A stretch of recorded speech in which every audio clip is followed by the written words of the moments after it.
আসসালামু আলাইকুম রহমতুল্লাহি ওবরকাতুহু। সম্মানিত দর্শক, বিএনপি এবং জামাতের যে বিরোধ, এটি নিয়ে এখন আর ধামাচাপা দেওয়ার মতো কিছু নেই, কিংবা বিএনপি জামাতের বর্তমান বিরোধ নিয়ে কোনো কূটনৈতিক কথাবার্তা বলার কোনো সুযোগ নেই। এটি একেবারে দিবালোকের মতো স্পষ্ট। মির্জা ফখরুল সাহেব থেকে শুরু করে অনেক শীর্ষ নেতৃবৃন্দ তারা স্পষ্টতই অনেক কথা বলছেন। আর বিএনপির যিনি ভারপ্রাপ্ত চেয়ারপারসন আছেন বা চেয়ারম্যান আছেন জনাব তারেক রহমান সাহেব, তিনি প্রকাশ্যে বলে ফেলেছেন যে একটি রাজনৈতিক দল পার্শ্ববর্তী যারা দেশ রয়েছে তাদের দ্বারা বিভ্রান্ত। স্পষ্টতই তিনি জামাতকে ইন্ডিকেট করে ভারতের গোয়েন্দা সংস্থা র তাদেরকে দায়ী করেছেন। এই গেল একটি বিষয়। অন্যদিকে জামাতের যিনি আমির এই মুহূর্তে, তিনিও একটি বক্তব্য বলেছেন যে এক জালেম গিয়েছে, তার জায়গায় আমরা অবশ্যই অন্য জালেম চাইব না। কথাটা একেবারে সরল সহযোক্তি এবং অনেক আগে তিনি এই কথাটা বলেছেন। কিন্তু তিনি যাই বলে থাকুন না কেন, যাই বুঝাতে চেষ্টা করে থাকুন না কেন, বিএনপির যারা লোকজন তারা তো বটেই, তার সঙ্গে সঙ্গে আমরা যারা শুনেছি সাধারণ মানুষ, তাদেরও বক্তব্য হলো যে তিনি সরাসরি বিএনপিকে ইন্ডিকেট করে এই কথাগুলো বলেছেন। এখন এগুলো তিনি কেন বলেছেন, বা বিএনপি কেন জামাতের বিরুদ্ধে বলছে, আর এখানে রয়ের প্রসঙ্গ আসছে কেন, ভারতের প্রসঙ্গ আসছে কেন? আমরা জানি যে বাংলাদেশের ইতিহাসে বেশ কয়েকবার বিএনপির সঙ্গে জামাতের বন্ধুত্ব হয়েছিল। যখন শহীদ প্রেসিডেন্ট জিয়াউর রহমান সাহেব সিদ্ধান্ত নিলেন যে তিনি রাজনীতি করবেন, ঠিক ওই সময়টিতে ৭৫ 15 আগস্টের পরে, ৭ই নভেম্বরের পরে, 15 আগস্টের পরে যখন ৭ই নভেম্বর ঘটল, তারপরে যখন জিয়াউর রহমান সাহেব ক্ষমতা আসলেন এবং ক্ষমতা আসার সঙ্গে সঙ্গে আজকের দিনে জামাত যেভাবে অ্যাক্টিভ, ঠিক ওইরকমভাবে তারা হঠাৎ করে অ্যাক্টিভ হয়ে পড়ল এবং ৭৫ 15 আগস্ট পর্যন্ত বাংলাদেশে যে জামাত আছে এটা কেউ টের পেত না। এই নামটি সাধারণত মাঝে মধ্যে আমরা পোস্টার দেখতাম যে গোলাম আজমের নাগরিকত্ব ফিরিয়ে দাও, এরকম কিছু পোস্টার দেখা যেত, কিন্তু জামাত করে এরকম কোনো লোককে আমরা তখন খুঁজে পাইনি ৭৩ ৭৪ ৭৫ সনে। তবে হ্যাঁ, জামাতের একজন নেতা ছিলেন মাওলানা আব্দুর রহিম সাহেব, তিনি আবার যেহেতু জামাত নিষিদ্ধ ছিল, ভিন্ন একটি দল করে তিনি রাজনীতি করার চেষ্টা করছিলেন। তো ঠিক সেই সময়টাতে যখন জিয়াউর রহমান ক্ষমতা এলেন, ওনারা বলতে গেলে একেবারে ঝাঁপিয়ে পড়লেন সর্বশক্তি নিয়ে, এবং জামাত ছাড়া তখন ওইরকম অ্যাক্টিভ অন্য কোনো রাজনৈতিক দল ছিল না। আমরা তখন দেখতে পেলাম যে বিমান বাহিনীদের মধ্যে বড় বড় কর্মকর্তা, স্বয়ং বিমান বাহিনী প্রধান ও জামাতের রোকন জাতীয় কিছু একটা তোয়াব খানের কথা মনে আছে, যিনি সেই পাকিস্তানের পতাকা হাতে নিয়ে তিনি সেই সোহরাওয়ার্দী উদ্যানে যে সমাবেশে এসেছিলেন বা সমাবেশের করার চেষ্টা করেছিলেন, এটা এখনো পর্যন্ত মানে একটা অ্যালার্মিং বাংলাদেশের রাজনীতিতে। তো যা হোক, জিয়াউর রহমান খুব দ্রুত বুঝতে পারলেন যে জামাত যেভাবে তারা তৎপরতা চালাচ্ছে, এটি তার রাজনীতিটাকে ধ্বংস করে দেবে, তার ভবিষ্যৎকে ধ্বংস করে দেবে। আর তিনি তো কার্যত মূলত মুক্তিযোদ্ধা ছিলেন, তো মুক্তিযোদ্ধা ছিলেন, যুদ্ধ করেছেন, এবং জামাত সরাসরি যেহেতু মুক্তিযুদ্ধের বিরোধিতা করেছে, ফলে মুক্তিযুদ্ধের সময় রাজাকার আলবদর আশামস তাদের সম্পর্কে যে কোনো মুক্তিযোদ্ধার মনেই একটা প্রচণ্ড ক্রোধ এবং ঘৃণা কাজ করে। এটা জিয়াউর রহমান সাহেবের মধ্যেও ছিল।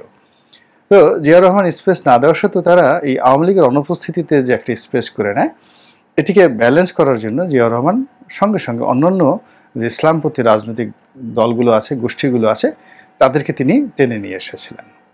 এই যে আজকের যে হেফাজত, ঠিক তখন সেটা হেফাজত ছিল না, কিন্তু এই যে কওমি লাইনের যে সবচেয়ে বড় আলেম হাফিজি হুজুর, তো সেই হাফিজি হুজুর তার ছেলেই বা নাতি বোধহয় এখন এই কামরাঙ্গীচর মাদ্রাসা চালান, আতাউল্লাহ হাফিজি। তো তিনি তাকে এই রাজনীতিতে সামনে নিয়ে আসলেন, কেননা তার যে ব্যক্তিত্ব, তার যে জনপ্রিয়তা, এবং সারা বাংলাদেশে তার যে লক্ষ লক্ষ ছাত্র ছিল হাফিজ হুজুরের, উনি প্রেসিডেন্ট বটগাছ মাকড়ায় প্রেসিডেন্টে দাঁড়িয়েছিলেন। তো ওটা সামাল দেওয়ার মতো অবস্থা জামাতের তখন ছিল না।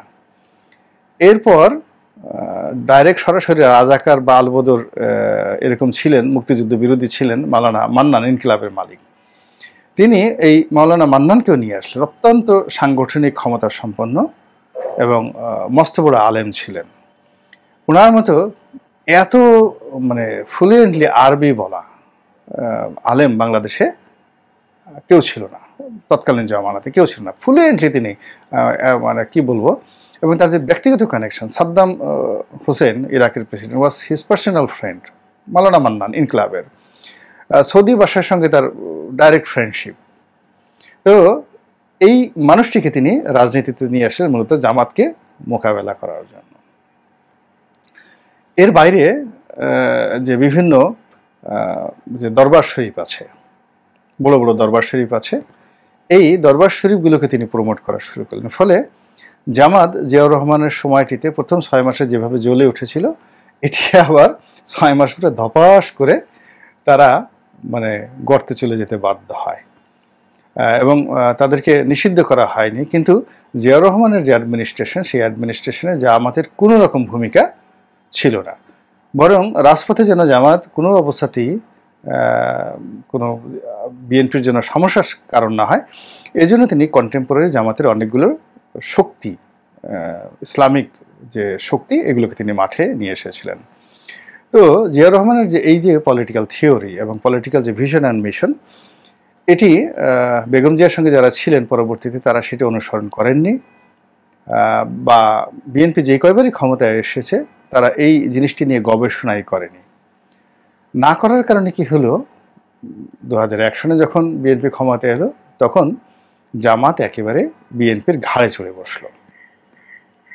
এবং দেখবেন সবাই বলে যে জামাত বিএনপির সরকার, বিএনপি জামাতের সরকারের চেয়ে জামাত বিএনপির সরকার, অর্থাৎ জামাত ওয়াজ দ্য কে ফ্যাক্টর। এবং ওই সময়টিতে জামাত ক্ষমতায় থেকে থেকে তাদের দুজন মন্ত্রী ছিল, তারা প্রমাণ করার চেষ্টা করেছে বাংলাদেশে যদি সৎ মন্ত্রী থাকে স্বাধীনতার পরে, এই দুজন মতিউর রহমান নিজামী এবং আলী হাসান মুজাহিদি আছেন, তাদের বিরুদ্ধে কোনো দুর্নীতির অভিযোগ নেই। বিএনপি আওয়ামী লীগ সবার বিরুদ্ধে দুর্নীতির অভিযোগ আছে। এই যে একটা ট্যাগ, সেই ট্যাগ তারা নিয়ে নিল অনেস্টির।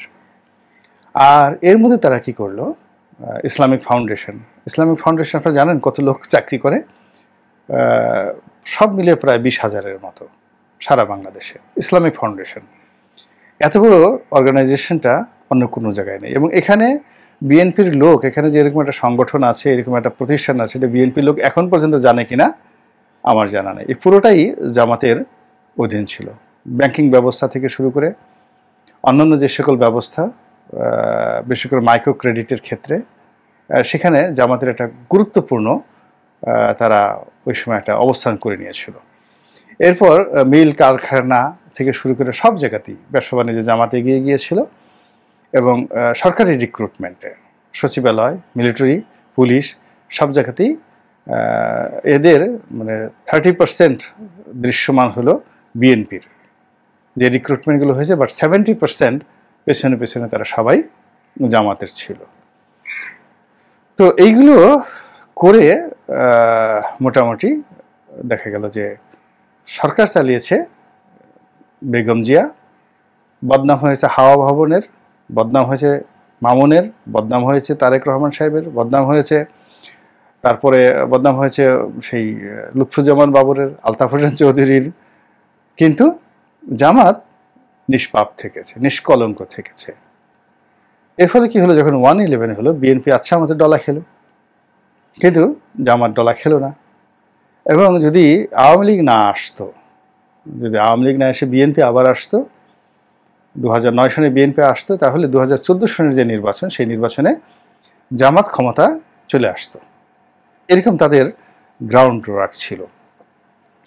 তো আওয়ামী লীগ এই সর্বোচ্চ চেষ্টা করেছে তাদের সমস্যা, বিকজ আওয়ামী লীগের যারা মেধাবী লোকজন ছিলেন, কবির চৌধুরীর মতো লোক, সৈয়দ শামসুল হক সাহেবের মতো লোক, মুনতাসির মামুন সাহেবের মতো লোক, আনিসুজ্জামান সাহেবের মতো লোক, বাংলাদেশের যত মানে বুদ্ধিজীবী রয়েছেন সবচেয়ে বড় বড় বুদ্ধিজীবীগুলো আওয়ামী লীগের সঙ্গে ছিল। ফলে আওয়ামী লীগের এই বুদ্ধিজীবীরা জামাতকে রাষ্ট্র ক্ষমতা ধারের কাছে আসতে দেয়নি। অধিকন্ত জামাতের সঙ্গে হেফাজতের, জামাতের সঙ্গে চরমোনাইয়ের, জামাতের সঙ্গে অন্য সবার মধ্যে একটা কৃত্রিম বিরোধ আওয়ামী লীগ রেখেছিল এবং জামাতকে যতটা সম্ভব নিষ্পেষণ করার তারা করেছে। ফলে জামাত বলতে গেলে 2016 সন থেকে তারা নীতিগতভাবে সিদ্ধান্ত নেয় যে তারা সাংগঠনিকভাবে নিজেদের ক্ষমতা বৃদ্ধি করবেন এবং দাওয়াতি কর্মকাণ্ডের মাধ্যমেই রাজনীতি করবেন, সরাসরি সরকারের সাথে কোনো কনফ্রন্টেশনে আসবেন না, বিএনপির সঙ্গে নয় এবং আওয়ামী লীগের সঙ্গেও নয়, এবং এই জন্য দরকার হলে তারা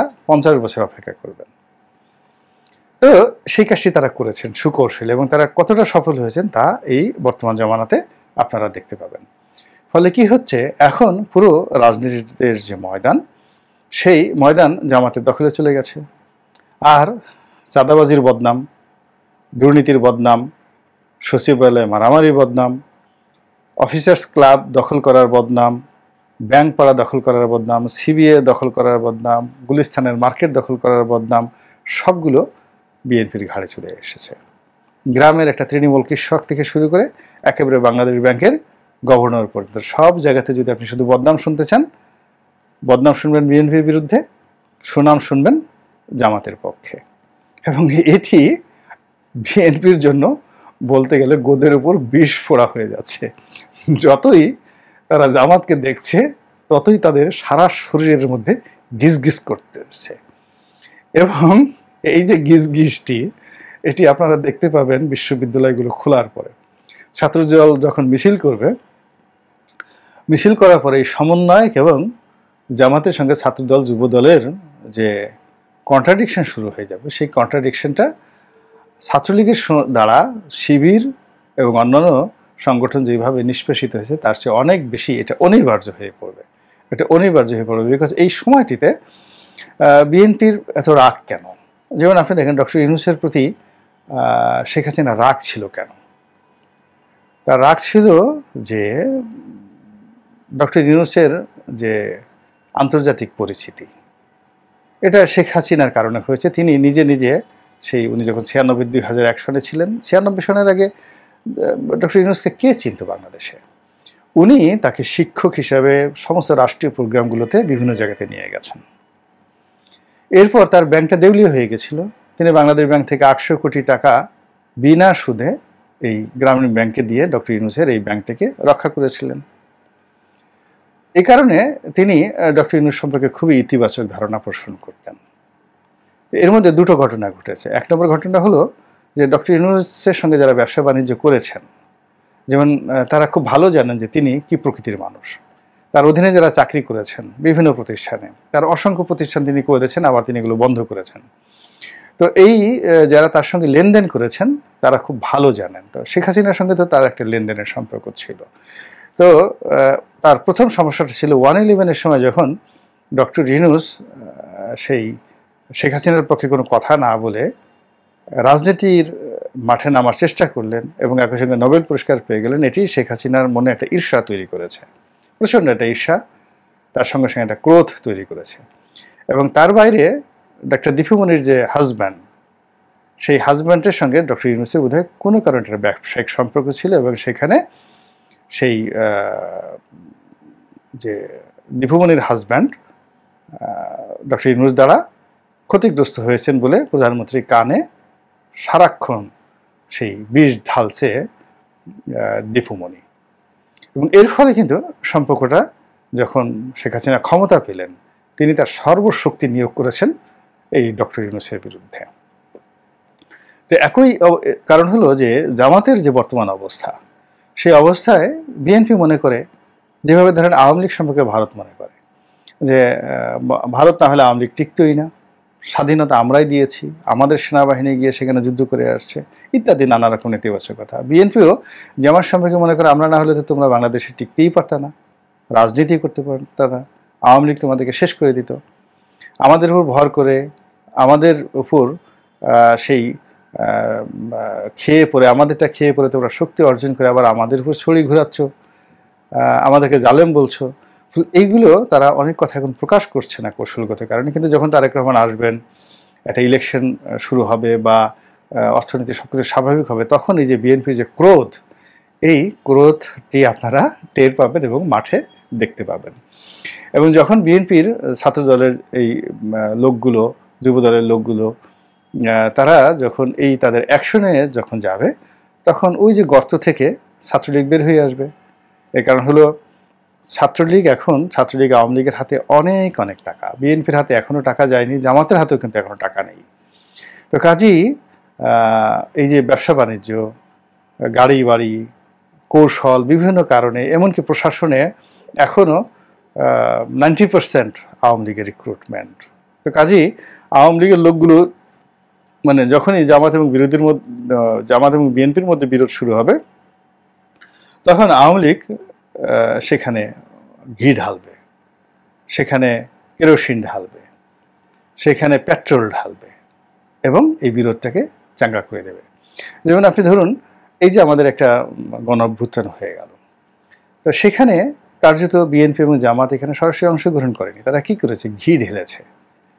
বিভিন্ন যার যার অবস্থান থেকে প্রথমে সমর্থন দিয়েছে, তারপরে লজিস্টিক সাপোর্ট দিয়েছে, এবং যখন বিজয় একেবারে চূড়ান্ত পর্যায়ে, তখন নেতাকর্মীদেরকে মাঠে নামিয়ে দিয়েছে। তো জামাত এবং বিএনপির মধ্যে যখন এরকম একটা বিরোধ তৈরি হবে, ঠিক ওই সময়টাতে প্রথমে ঘি ঢালবে, তারপর সমর্থন দেবে যে না, বিএনপি ঠিক, কোথাও বলবে বিএনপি ঠিক, কোথাও বলবে জামাত ঠিক। রাজশাহীতে এবং চট্টগ্রামে আওয়ামী লীগের লোকজন সবসময়ই জামাতকে সাপোর্ট দেবে, কিন্তু বগুড়া, ফেনী, অন্যান্য জেলাতে তারা বিএনপিকে সাপোর্ট দেবে। ঢাকা বিশ্ববিদ্যালয়ে তারা বিএনপিকে সাপোর্ট দেবে, চট্টগ্রাম বিশ্ববিদ্যালয়ে তারা বিএনপিকে সাপোর্ট দেবে, কিন্তু চট্টগ্রাম শহরে তারা জামাতকে সাপোর্ট দেবে। তো এই যে একটা আগামী দিনের যে খেলাধুলা শুরু হয়ে যাচ্ছে, রাজনীতির খেলাধুলা, আপনি কি বুঝতে পারছেন বা আন্দাজ করতে পারছেন যে সেটি কতটা উত্তেজনাকর হবে, কতটা রক্তাক্ত হবে এবং কতটা ক্ষতিকর হবে? এবং এটা যদি বর্তমান বিএনপির নেতৃত্ব এবং জামাতের নেতৃত্ব বুঝতে পারে এবং তাদের নিজেদেরকে তারা সংযুক্ত রাখতে পারে, তাহলে হয়তো ভবিষ্যতের এই দ্বন্দ্ব সংঘাত এড়ানো সম্ভব।